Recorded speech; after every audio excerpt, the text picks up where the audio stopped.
சித்திரை மாதத்தில் வசந்தம் வந்தது. செல்வமுத்து குமரன் திருநாள் வந்தது.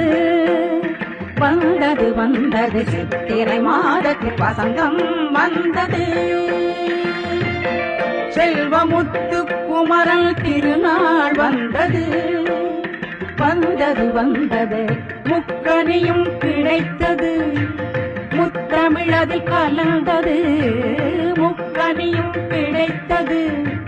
முத்தமிழதில் கலந்தது. என் அன்பே பாலாகும் இனித்திடும் சொல் தேனாகும். என் அன்பே பாலாகும் இனித்திடும் சொல் தேனாகும். அறுசுவையொடு அமுது படைத்திடவே